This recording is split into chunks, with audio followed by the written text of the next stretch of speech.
दोस्तों आज की इस वीडियो के अंदर मैं आपको बताऊंगा कि अमेज़ॉन के सेलर पैनल पर जब आपको अपनी जो सेल होती है यानी कि मंथली जो आपकी सेल होती है उसकी आपको रिटर्न फाइल करनी होती है जीएसटी पोर्टल पे।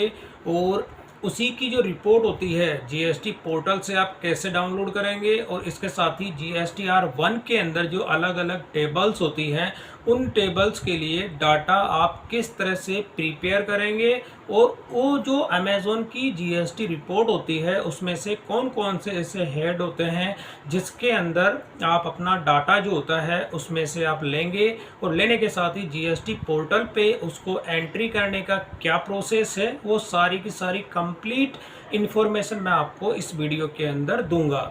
तो सबसे पहले मैं आपको दिखा देता हूं कि अमेज़ॉन पे अगर आपको अपनी जीएसटी रिपोर्ट जो डाउनलोड करनी होती है तो इसके लिए आप जाएंगे अमेज़ॉन के जो मेनू बटन्स होते हैं इस पे जाएंगे और यहाँ पे होता है रिपोर्ट्स। और रिपोर्ट्स के अंदर आप यहाँ पे देखेंगे टैक्स डॉक्यूमेंट लाइब्रेरी। तो जैसे आप इस पर क्लिक करते हैं तो यहाँ पर आपको जो होता है कि अपनी जो मर्चेंट टैक्स रिपोर्ट होती है इस पे आपको क्लिक करना है। और जैसे आप मर्चेंट टैक्स रिपोर्ट पे क्लिक करते हैं तो उसके बाद आपको यहाँ पर ऑप्शन मिलता है जीएसटी मंथली रिपोर्ट का। तो यहाँ पे आपको क्लिक करना है डाउनलोड रिपोर्ट पे। और जैसे आप डाउनलोड रिपोर्ट पे क्लिक करते हैं तो बाय डिफ़ॉल्ट आप देखेंगे अभी सितंबर का मंथ जो होता है, अक्टूबर चल रहा है तो सितंबर मंथ का यहाँ पे जीएसटी की रिपोर्ट है। और यहाँ पर जो B2C है, B2B की अगर होते हैं तो B2B की रिपोर्ट भी डाउनलोड कर सकते हैं, लेकिन अभी मैं B2C की बारे में ही आपको बताऊंगा। और यहाँ पर सितंबर का महीना है और मैं करूँगा डाउनलोड रिपोर्ट। तो जैसे आप डाउनलोड करते हैं तो एक जिप फाइल जो होती है यहाँ पर डाउनलोड हो जाती है और इसको मैं आपको अनजिप करके दिखा देता हूँ। ये सितंबर का महीना है और इसको मैंने एक्सट्रैक्ट किया। तो यहाँ पर आप देखेंगे कि ये वाला जो फोल्डर है मैंने इसको अनजिप कर लिया। इसके अंदर आपको एक फ़ाइल देखने को मिलती है जो कि एक CSV फाइल होती है। अब मैं जैसे इसको ओपन करता हूँ तो ओपन करने के साथ ही ये अमेज़ॉन की मेरी जो सितंबर महीने की है वो जीएसटी की पूरी ये रिपोर्ट है। और इसकी फॉर्मेट अगर मैं आपको दिखाऊं तो ये वाला इसकी जो फॉर्मेट होती है मैंने अभी आपको दिखाया कि ये पूरी मेरी सितंबर मंथ की जो मेरी अमेज़ॉन पे सेल हुई है उसकी ये रिपोर्ट है। तो अब इस रिपोर्ट में से कौन कौन से ऐसे कॉलम्स हैं जिसका कि डाटा आप GSTR1 के अंदर जो टेबल्स होती हैं, अब कौन कौन सी टेबल्स होती हैं पहले मैं आपको उस जीएसटी पोर्टल पे बता देता हूं कि आपको कौन कौन सी टेबल्स जो होती है जिसमें कि डाटा फीड करना होता है। तो वापस मैं आ जाता हूं यहाँ पे जीएसटी पोर्टल पे आ जाता हूं और यहाँ पर आपको दिखा देता हूँ ये मेरा अपना जीएसटी पोर्टल है।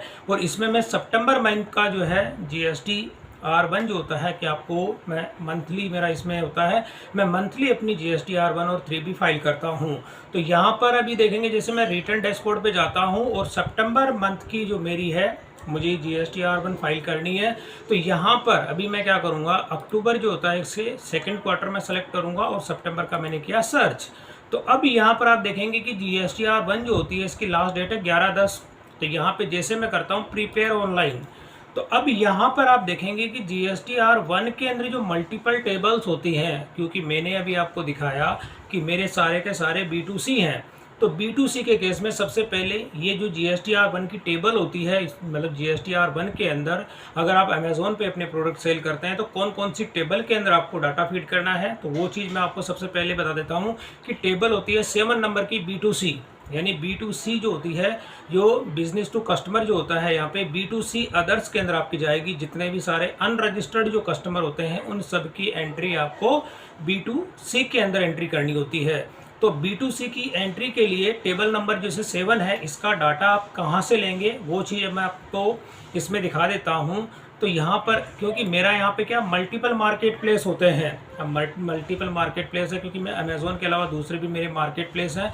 लेकिन ये जो मैं स्पेशली बता रहा हूँ अमेज़ॉन पे अगर आप जो कोई भी सेलर जो होता है पर्टिकुलर एक मार्केट प्लेस है उनका जो कि अमेज़ॉन होता है, अगर अमेज़ॉन से आपको उसमें एंट्री करनी होती है तो उसको आप कैसे लेंगे और कौन सा कॉलम आप इसमें से लेंगे। तो इसमें मैं कोई डाटा डिलीट नहीं कर रहा, केवल मैं आपको हाईलाइट करके दिखाऊंगा कि इसमें से आपको कौन सा जो है कॉलम की एंट्री आपको लेनी है। तो टेबल नंबर 7 के लिए आपको क्या करना होता है कि एक इनवॉइस जो होता है मैं आपको थोड़ा स्क्रॉल करके दिखा रहा हूँ यहाँ पे। तो जैसे आप इसको स्क्रॉल डाउन करेंगे, स्क्रॉल करते करते आपको यहाँ पर आप देखेंगे कि एक तो इसमें आपको जो शिपिंग का जो स्टेट होता है ये वाला स्टेट वाला कॉलम आपको लेना है। मैं हाईलाइट कर देता हूँ यहाँ पे येलो कलर में। तो एक तो शिपिंग का जो स्टेट होता है ये आपको लेना होता है नंबर 1 आपको ये ध्यान में रखना है। और इसके बाद में आपको क्या करना होता है कि यहाँ पर आप देखेंगे कि टैक्स इनवॉइस और टैक्स एक्सक्लूसिव ग्रोस, एक ये वाला कॉलम आपको इसमें से लेना है। यहाँ पर दो चीज़ मैंने अभी आपको बता दी, एक तो आपका फर्स्ट नंबर पे स्टेट हो गया, सेकंड नंबर पे आपका टैक्स एक्सक्लूसिव। यहाँ पे ये इनवॉइस जो अमाउंट होता है ये तो टोटल अमाउंट आपको दिखा देता है, और ये वाला जो टैक्स एक्सक्लूसिव होता है इसमें जीएसटी इंक्लूड नहीं है, और ये वाला जो आप देखेंगे इसमें जीएसटी इंक्लूड है। तो एक तो कॉलम आपको ये लेना है सेकेंड वाला। अब इसके बाद में क्या होना है कि इसमें जो सीजीएसटी है या आईजीएसटी है, ये वाले कॉलम आप देखेंगे सीजीएसटी का, एसजीएसटी का, दो कॉलम आपको ये ध्यान में रखने हैं, और एक ये होता है आईजीएसटी का। तो ये वाले जो मेन मैंने येलो कलर में जो हाईलाइट किए हैं उन सब को आपको यहाँ पे लेना है। तो ये तो टेबल नंबर 7 के लिए है। अब टेबल नंबर 7 की एंट्री आप कैसे करेंगे, तो अब मैं इसका यहाँ पे फिल्टर कर देता हूँ। जैसे मैंने डाटा में जाके यहाँ पे मैंने किया फिल्टर, और मैं स्टेट वाइज इसको फिल्टर कर देता हूँ, जैसे मैंने A to Z। तो अब आप देखेंगे कि यहाँ पर जब मैंने फिल्टर कर दिया तो अब आंध्र प्रदेश के अंदर आप देखेंगे कि मल्टीपल इसमें एंट्रीज आपको देखने को मिल रही है। जैसे ये आंध्र प्रदेश हो गया, आंध्र प्रदेश के अंदर आप देखेंगे कि यहाँ पे अलग अलग इसमें एंट्रीज हैं, और यहाँ पे जो जीएसटी का जो आईजीएसटी रेट होती है वो 18% है। तो अब इस जो प्रॉब्लम होती है, यानी कि इस तरह की प्रॉब्लम को सोल्व करने के लिए आपको एक पाइवट टेबल जो होती है वो जनरेट करनी होती है। तो इसके लिए एक सिंपल सा प्रोसेस मैं आपको बता देता हूँ दोस्तों, ज़्यादा कॉम्प्लिकेटेड भी नहीं है। तो आप क्या करेंगे, यह वाला तो पर्टिकुलर ये जो कॉलम होते हैं इनका डाटा आप अलग से भी ले सकते हैं, या इसी के अंदर रहते हुए भी आप अपनी एक पाइवट टेबल जनरेट कर सकते हैं। जैसे मैं यहाँ पे अगर इंसर्ट में जाता हूँ और यहाँ पे मैंने किया पाइवट टेबल, मैं पाइवट टेबल जनरेट कर रहा हूँ, और इसी के अंदर एक नई सीट ले लेता हूँ या नई वर्कबुक के अंदर जो होता है, और यहाँ मैं कर देता हूँ ओके। अब इसमें मैंने आपको सबसे पहले जो कॉलम्स बताए थे कि आपको लेना स्टेट, तो यहाँ पे आप देखेंगे कि जो आपका स्टेट होता है इसमें से वो फील्ड आपको सेलेक्ट करना है कि आपको स्टेट कौन सा है आपका। तो यहाँ पे मैं ले लेता हूँ, ये जो होता है स्टेट मैंने ले लिया, नहीं बिलिंग का नहीं, आपको कस्टमर का जो शिपिंग का जो स्टेट होता है वो लेना है, यानी ये शिपिंग स्टेट। तो सारे स्टेट यहाँ पे आ जाएंगे, और टैक्स एक्सक्लूसिव जो अमाउंट आपका हो जाता है यहाँ पे एक्सक्लूसिव अमाउंट, ये देखिए, तो एक्सक्लूसिव अमाउंट यहाँ पे आ जाता है। अब इसमें आपको लेना है सीजीएसटी और एसजीएसटी, यानी आईजीएसटी का जो अमाउंट होता है वो आपको इसमें से लेना है। आईजीएसटी रेट आप ले लेंगे। अब आईजीएसटी को क्या करेंगे कि आपको ये आईजीएसटी भी टोटल में आ रहा है, तो आईजीएसटी को आपको इसमें से निकाल देना है और यहाँ पे ले लेना है। तो जैसे आप यहाँ पे निकाल देते हैं और इसको रो के अंदर ले लेते हैं, तो यहाँ पर आपका आईजीएसटी जो होता है वो अलग हो जाता है। अब यहाँ पर बाकी सीजीएसटी और एसजीएसटी भी हैं, लेकिन अभी आईजीएसटी यहाँ पे मैंने इसलिए लिया क्योंकि सीजीएसटी और एसजीएसटी होता है पर्टिकुलरली लोकल सेल के लिए होता है। तो यहाँ पर मैं डिज़ाइंस में जाके इसका सब टोटल जो होता है वो ख़त्म कर देता हूँ। भाई मुझे इसके जो है डू नॉट शो सब टोटल नहीं चाहिए। और यहाँ पर अब मैं आपका ये दिखा देता हूँ कि ये वाला जो आपकी जो समरी तैयार हो जाती है, ये स्टेट वाइज आप देखेंगे कि पूरी की पूरी यहाँ पे एक समरी मैंने पूरी तैयार कर दी है। अब यहाँ पे आप देखेंगे कि ये पूरा स्टेट वाइज जो भी आपका डाटा है।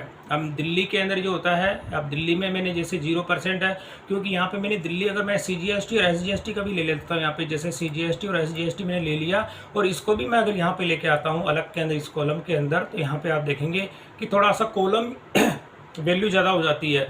तो इस चीज़ के लिए पर्टिकुलर एक दिल्ली की जो सेल होती है उसको आप अलग से भी इसमें देख सकते हैं। तो ये वाली चीज़ होती है। यहाँ पर मैं वापस इसको जैसे कंटेंट को सेट कर देता हूँ, और तो इस तरह से करके ये हर एक कॉलम इसमें आ रही है आपको देखने के लिए। तो ये वाला मैं अभी दिल्ली की जो उसमें से जो सेल है उसको मैं यहाँ पे हटा देता हूँ। इसमें से जो सीजीएसटी और एसजीएसटी अमाउंट है इसको मैंने हटा दिया। अब आपको क्या करना होता है कि जो स्टेट की जो एंट्री आपको करनी है, जैसे फॉर एग्जांपल मैं बात करता हूँ आंध्र प्रदेश, तो यहाँ पर ये जो समरी है अब टोटल आप देखेंगे कितनी हो गई, यहाँ पे 39,438 रुपये इसकी टोटल आ रही है। अब टेबल नंबर 3 के लिए जो आप एंट्री करेंगे जीएसटी पोर्टल पे आके, जैसे मैं यहाँ पे एंटर करता हूँ, और यहाँ पर आपको क्या करना, ऐड रिकॉर्ड पे क्लिक करना होता है। तो ऐड रिकॉर्ड पे क्लिक करके जैसे आंध्र प्रदेश आपने सेलेक्ट किया, स्टार्टिंग के अंदर आंध्र प्रदेश है, इसका टैक्सेबल अमाउंट कितना हो रहा है, तो टैक्सेबल अमाउंट जो समरी आप बनाते हो, अब यहाँ पे जैसे कि आंध्र प्रदेश के अंदर कितनी 18% के अंदर 3507 रुपये है यहाँ पे तो आप क्या करेंगे 3507 रुपये यहाँ पे एंट्री कर देंगे। और इसके साथ ही इसमें जो टैक्सेबल अमाउंट कितना है आप देखेंगे 18% है, तो यहाँ पे आईजीएसटी आप क्या करेंगे 18% आप सेलेक्ट कर लेंगे। यहाँ पे जैसे आपने किया 18%, तो बाकी का अमाउंट करके आप इसको सेव कर देंगे और सेव करने के साथ बाकी की जो एंट्रीज होती है वो भी आप इसमें कंटिन्यू करते रहेंगे। जो इसमें पॉजिटिव हैं उनकी पॉजिटिव में करेंगे और जो नेगेटिव में आती है उनकी नेगेटिव में भी आप करेंगे। तो यहाँ पर आप देखेंगे अभी सारी पॉजिटिव में, कोई नेगेटिव में नहीं है। अगर नेगेटिव में आती है तो आपको यहाँ पे माइनस के अंदर वो एंट्री करनी होती है। तो ये तो हो गया टेबल नंबर 3 के लिए, जो टेबल नंबर 3 का जो प्रोसेस मैंने आपको बता दिया। अब इसके बाद में क्या होता है कि इसमें एक टेबल और होती है, यहाँ पर आप देखेंगे कि ये जो टेबल नंबर 13 होती है। अब बाकी ये टेबल नंबर 11 भी होती है, 12 भी होती है। HSN वाइज जो समरी होती है ये बेसिकली B2B के लिए होती है, लेकिन मेन अगर आपका B2C जो होता है उस केस में आपको टेबल नंबर 7 के अंदर आपको डाटा फीड करना होता है। और 7 के बाद में यहाँ पे आप देखेंगे टेबल नंबर 13 जो होती है ये भी थोड़ी इंपॉर्टेंट होती है। इसके अंदर आपको अगर डाटा फीड करना होता है तो इसमें आप डाटा कैसे फीड करेंगे, इसका क्या प्रोसेस है वो मैं आपको बता देता हूँ। तो टेबल नंबर 13 जो होती है, जैसे आप इस पर क्लिक करते हैं तो यहाँ पर आपको क्या होता है कि इनवॉइस फॉर आउटवर्ड सप्लाई, यानी कि यहाँ पर आपको टेबल नंबर 13 के अंदर जो है कि आपके जो टोटल जितने भी आपकी सप्लाई होती है, यानी कि जो सेल आपकी होती है, चाहे वो लोकल सेल हो चाहे आपकी दूसरे स्टेट में सेल होती है, उसकी आपको यहाँ पे रिकॉर्ड की जो होते हैं, यानी आपके नंबर ऑफ इनवॉइस जो होते हैं, आपने कितने इशू किए हैं, उन सब का सीरियल नंबर आपको यहाँ पे देना होता है। और सीरियल नंबर के अलावा आपके कितने ऑर्डर आपके कैंसिल हो गए हैं वो सारी डिटेल्स यहाँ पे आपको फिल करनी होती है। तो अब मैं जैसे GST पोर्टल की यहाँ पे समरी पे आता हूँ और समरी पे आने के साथ ही अब मैं इस वाली टेबल में आ जाता हूँ वापस यहाँ पे।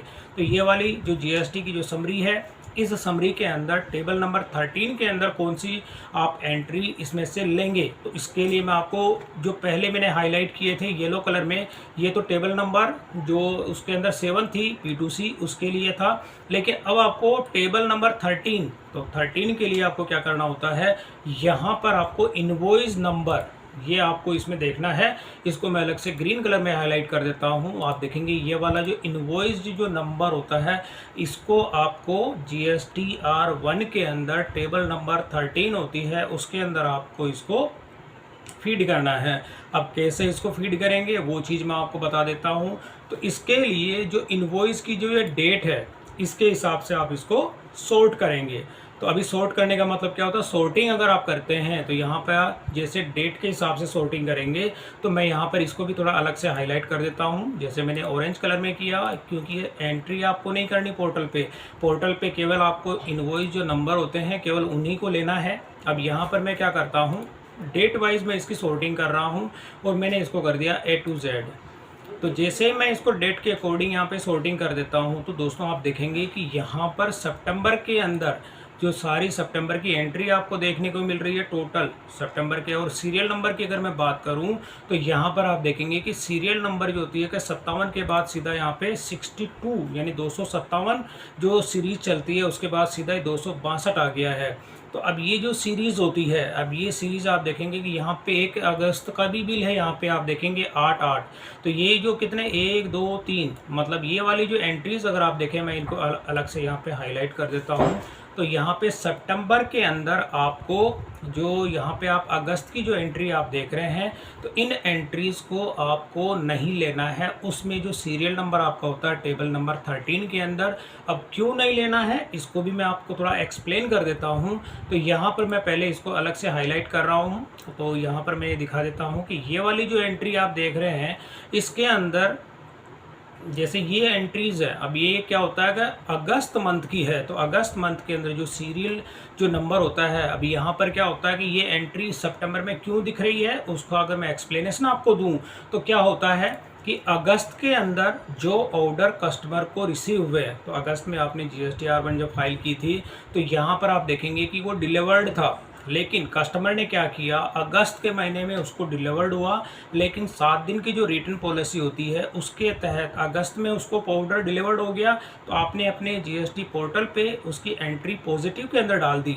लेकिन सितंबर के अंदर उस जो ऑर्डर आपका था उसको कस्टमर ने रिटर्न कर दिया। अब रिटर्न करने के केस में क्या होगा, यहाँ पर आपकी एंट्री नेगेटिव में हो जाती है, तो नेगेटिव की एंट्री आपको सितंबर में दिखती है। तो ये वाली एंट्री आपको पोर्ट जो टेबल नंबर 7 होती है उसमें आपको ये करनी है, लेकिन टेबल नंबर 13 के अंदर इस वाली एंट्री को नहीं लेना, क्योंकि उसमें आप केवल सितंबर की एंट्री को लेंगे, अगस्त के अंदर जो भी एंट्री होती है उसको आपको नहीं लेना है। अब नहीं लेने का रीज़न क्या है वो मैंने आपको बता दिया, क्योंकि यहाँ पर आप देखेंगे जीएसटी पोर्टल के अंदर जो टेबल नंबर जो 7 होती है उसके अंदर आपको B2C वाली जो होती है, अगर मैं जैसे वापस यहाँ पे रिटर्न पे जाता हूँ और टेबल नंबर जो 7 होती है उसमें मैं दिखा देता हूँ यहाँ पे, जैसे सितंबर और यहाँ पे जो टेबल नंबर 2 ये 7 है, 7 के अंदर B2C जो होती है, यहाँ पर ये B2C इसके अंदर यहाँ पर आपको माइनस के अंदर इसकी एंट्री करनी है, क्योंकि आपने क्या किया अगस्त के अंदर ये वाली आप देखेंगे तीनों ये रिफंड है, आप देखेंगे ये रिफंड है, ये भी रिफंड है, ये शिपमेंट जो था और ये भी रिफंड है। आप देखेंगे तीनों की जो सीरियल नंबर होता है शिपमेंट यहाँ पे क्या होता है डिलीवर्ड हुआ, डिलीवर्ड होने के बाद में यहाँ पे रिटर्न इनिशिएट हो गया, तो यहाँ पे ये तीनों ही जो होती है सीरियल नंबर भी आप देखेंगे तो यहाँ पे 67 और 67 ये रिटर्न है। अगर आप इसका इनवॉइस जो मैंने हाईलाइट किया था वहाँ पर आपको माइनस के अंदर ये अमाउंट देखने को मिलेगा, जैसे एक्सक्लूसिव अमाउंट आप देखेंगे तो ये सब तीनों के अंदर आपको यहाँ पे नेगेटिव का अमाउंट देखने को मिल रहा है। तो नेगेटिव का अमाउंट क्यों होता है कि कस्टमर को डिलीवर्ड हुआ, डिलीवर होने के साथ उसने रिटर्न कर दिया, तो यहाँ पर आप देखेंगे तीनों के जो यहाँ पे अगर डिलीवर्ड हुआ और ये रिटर्न हो गया तो दोनों तीनों अमाउंट जो आपको नेगेटिव देखने को मिल रहे हैं। तो ये वाला जो सीरियल नंबर है आप नहीं लेंगे। तो ये ना जो कहने का मतलब ये दोस्तों कि यहाँ पे केवल आपको सितंबर की एंट्री ही लेनी है टेबल नंबर 13 के अंदर, और बाकी टेबल नंबर 7 के अंदर ये एंट्री आपको माइनस के अंदर करनी है। तो इसमें अगर कोई कन्फ्यूज़न हो तो कमेंट सेक्शन के अंदर आप मुझे ज़रूर बताएं, उसको मैं और एक्सप्लेन करने की कोशिश करूंगा। लेकिन जहां तक मेरी कोशिश थी कि मैंने आपको ये कंप्लीट एक्सप्लेन कर दिया कि यहाँ पर ये अगस्त मंथ की एंट्री सितंबर मंथ के अंदर क्यों आ रही है। अब इसके बाद में यहाँ से आप देखेंगे तो सीरियल नंबर जो आपका चल रहा है तो ये कंटिन्यू आपको देखने को मिलेगा 68, 69, 70, 71, 2, 3। अब जहाँ पे ब्लैंक है, ब्लैंक से मतलब ये होता है कि जो कैंसिल हो गया, तो जो ब्लैंक है उनको आप डिलीट भी कर सकते हैं, क्योंकि इसमें कहीं पर भी आपको एंट्री नहीं मिलेगी। आप देखेंगे तो इसमें आपको कोई भी है 00 मिलेगा, यहाँ पे आप 00 कोई भी एंट्री क्यों नहीं मिलेगी, क्योंकि यहाँ पे क्या होता है कि कस्टमर ने क्या किया ऑर्डर इसका इनवॉइस जनरेट नहीं हुआ और उसी के साथ उसने ऑर्डर को कैंसिल कर दिया। तो यहाँ पे जो भी इसके अंदर जो कैंसिल होते हैं या जिसमें कोई एंट्री नहीं है, जिसमें कोई सीरियल नंबर नहीं है, उसको आप डिलीट कर सकते हैं, उसमें कोई भी डाउट नहीं है। किसी भी तरह का कोई भी आप बिल्कुल जो ब्लैंक है मैं पहले उनको डिलीट ही कर देता हूं, ताकि किसी भी तरह का कोई भी कंफ्यूजन यहाँ पे क्रिएट ना हो। तो ब्लैंक को केवल डिलीट कर रहा हूं, और जो भी आप चेक कर लें, क्योंकि ये सारे के सारे शिपमेंट जो है कैंसिल है। कैंसिल का मतलब इनवॉइस इनका जनरेट नहीं हुआ है, उससे पहले कस्टमर ने इसको कैंसिल कर दिया। तो यहाँ पे ये हो गया। बाकी की ये वाली चीज़ होती है, इनको भी जो भी ब्लैंक है उन सबको मैं अभी डिलीट कर रहा हूँ, ताकि आपको किसी भी तरह का आप भी अपनी जो रिपोर्ट होती है उसमें से इसको डिलीट कर सकते हैं। और डिलीट करने के साथ आप इसकी जो समरी कैसे इसमें टेबल नंबर 13 के अंदर इसकी एंट्री करनी है। और यहाँ पर आप देखेंगे कि टेबल नंबर 13 के लिए मैं ये डाटा तैयार कर रहा हूँ, और बाकी आप देखेंगे तो ये टोटल मेरी ये सीरियल जो आप देखेंगे टोटल कहाँ से है 68 से लेके और यहाँ तक सीरियल कहीं कंटिन्यू, कहीं पे भी मिस्टेक नहीं है, मतलब सीरियल मेरा कंटिन्यू चल रहा है 69, 71, 2, 3, 4 यहाँ पे आप देखेंगे कंटिन्यू। तो ये जो सीरियल चलता है, ये सीरीज़ जो होती है, इस सीरीज़ को आपको क्या करना होता है। अब टेबल नंबर 13 के अंदर आप इसकी एंट्री कैसे करेंगे वो चीज़ मैं आपको समझा देता हूँ। तो सबसे पहले आपको जो सीरियल नंबर है यहाँ से आपको क्या करना है, ये वाला जैसे IN 268 या तो इसको कॉपी कर ले या आप मैनुअल भी टाइप कर सकते हैं और GST पोर्टल पे आके अब यहाँ पर टेबल नंबर जो 13 होती है इसमें आपको आना है, और आने के साथ ही यहाँ पे करना है ऐड रिकॉर्ड। तो ऐड रिकॉर्ड के अंदर आप जैसे क्लिक करेंगे तो यहाँ पे फ्रॉम मतलब आप देखेंगे जो सीरीज मैंने कॉपी पेस्ट की थी IN 268 यानी टेबल नंबर 13 के अंदर आप एंट्री करनी है। तो कहाँ से स्टार्ट हो रही है, सितंबर के अंदर 268 IN जो सीरीज होती है यहाँ से, और कहाँ पर ख़त्म हो रही है ये चीज़ आपको लेनी है सितंबर के लास्ट में IN 347। तो जैसे आपको यहाँ पे क्लिक कर देना है और यहाँ पर ये वाला आपको एंट्री कर देनी। अब यहाँ पर टोटल नंबर ऑफ इनवॉइस कितने हैं, अब ये एंट्री आपको अपने हिसाब से कैलकुलेट करनी है, क्योंकि यहाँ पे डाटा जो है ऑटो कैलकुलेट, इसमें कैलकुलेशन जो है काम नहीं करती है। तो यहाँ से लेके यहाँ तक जितनी एंट्री आपकी होती है, अब जैसे अगर मैं यहाँ पे आपको दिखा देता हूँ, शिफ्ट के साथ मैंने यहाँ पे सेलेक्ट किया। अब यहाँ पे टोटल नंबर ऑफ काउंट कितने 87, तो ये 87 इनवॉइस आपको यहाँ पे लेना है कि 87। तो टोटल इनवॉइस कितना हो गए 87, और 87 में से अब यहाँ पर आपको ये ध्यान में देना है कि इनमें से कोई ऑर्डर आपका कैंसल तो नहीं हुआ है। अब सीरियल मैंने आपको बता दिया कि IN 268 से स्टार्ट हुआ था और यहाँ पे 347 तक जो होता है कि ये मेरे पूरे सीरियल नंबर चले हैं। अब इसमें अगर कोई ऑर्डर कैंसिल हो जाता है तो आप कैसे फाइंड आउट करोगे, तो अभी इस केस में आपको यहाँ पर ये देखना है कि फ़िल्टर के अंदर जो ऑर्डर कैंसिल होता है, अब आप देखेंगे कि कोई भी इसमें अगर कैंसिल का आप देखेंगे, क्योंकि इससे पहले तो जो ऑर्डर था वो कैंसिल हुआ था लेकिन इनवॉइस उसका जनरेट नहीं हुआ था। यहाँ पर आप देखेंगे एक कैंसिल है, तो अगर मैं यहाँ पे फ़िल्टर कर देता हूँ, अब क्या होता है कि ये वाला जो डाटा होता है इसका रोल ख़त्म हो गया। सीरियल नंबर मैंने आपको यहाँ पे केवल मैंने सितंबर का सीरियल नंबर लिया है, अक्टूबर का मैंने इसमें सॉरी अगस्त का मैंने नहीं लिया है। अब यहाँ पे फ़िल्टर के अंदर मैं केवल कैंसिल को देखता हूँ। अब जैसे मैंने कैंसिल को सेलेक्ट किया, तो अब जो मैंने यहाँ पर क्या होता है कि मैंने केवल सिर्फ सितंबर के अंदर में कितने इनवॉइस कैंसिल हुए हैं, आप देखेंगे 1 2 3। तो फिल्टर यहाँ पे आप 3 इनवॉइस अगर आपके कैंसिल हो गए हैं, इसी का डाटा मैंने आपको दिखाया। किसी भी कॉलम को मैंने इसमें डिलीट नहीं किया, केवल जो कैंसिल थे यानी इनवॉइस जिनका जनरेट नहीं हुआ और उनसे पहले जो इनवॉइस अगर जनरेट नहीं होता है उससे पहले जो आप वो एंट्री ब्लैंक रहती है, केवल मैंने उस एंट्री को डिलीट किया है। तो यहाँ पर आप देखेंगे 3 ऑर्डर मेरे कैंसिल हुए हैं, तो यहाँ पे आपको क्या करना है, कैंसिल के अंदर 3 ये एंट्री आपको करनी होती है और फिर इसको कर देना यहाँ पे ऐड रिकॉर्ड बस। और ऐड रिकॉर्ड जैसे मतलब ये तो मैंने एक अमेज़ॉन की बता दी आपको, ये एक मतलब, और अगर मल्टीपल आपके जो और मार्केट प्लेस होते हैं, जैसे अमेज़ॉन का तो हो गया, अब इसके बाद मैं फ्लिपकार्ट की एंट्री करूँगा। फ्लिपकार्ट के बाद जैसे कंप्लीट हो जाती है तो मैं यहाँ पे इसके बाद मीशो की करूँगा। मतलब ये एंट्री फिल करने के बाद में आप यहाँ पे दूसरा जो है वो ऐड रिकॉर्ड आप कर पाएंगे। फिर इसके अलावा मेरा अपना खुद का स्टोर होता है, उसकी एंट्री मुझे करनी है।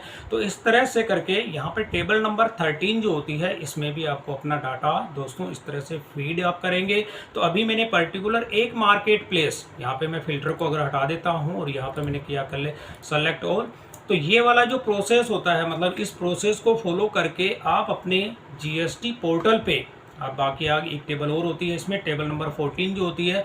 अब मैं बैक अगर जाता हूँ तो इसी के अंदर आप जो टेबल नंबर 14 होती है उसको भी आप किस तरह से एंट्री करेंगे वो मैं अपनी नेक्स्ट वीडियो के अंदर आपको बताऊंगा। ये वाली जो टेबल नंबर 14 होती है, तो यहाँ पे बेसिकली मैंने आपको 2 टेबल की भी बताई थी, टेबल नंबर 7 और टेबल नंबर 13 जो होती है इसके बारे में। तो ये टेबल नंबर 13 के अंदर जो होती है अपनी जो इशूड जो डॉक्यूमेंट्स होते हैं आपको उसकी एंट्री करनी होती है। और एंट्री करने का प्रोसेस मैंने कंप्लीट आपको बता दिया कि कौन सा सीरियल नंबर आप लेंगे और कितने नंबर ऑफ इनवॉइस आपको इसमें मैनुअल एंट्री करनी होती है, और उसमें जो ऑर्डर कैंसल्स हो जाते हैं आपके उनकी एंट्री भी आपको इसके अंदर दिखानी होती है टेबल नंबर 13 के अंदर। और ये वाली जो रिपोर्ट थी स्पेशली मैंने अमेज़ॉन की रिपोर्ट आपको दिखाई है, अमेज़ॉन की रिपोर्ट को ही आप अपने जीएसटी पोर्टल की जो टेबल नंबर 13 होती है और टेबल नंबर 7 होती है उसके अंदर आप इस तरह से इसमें डाटा फीड करेंगे। तो दोस्तों वीडियो पसंद आई तो इसे लाइक और शेयर जरूर करें और मेरे चैनल को सब्सक्राइब करना ना भूलें।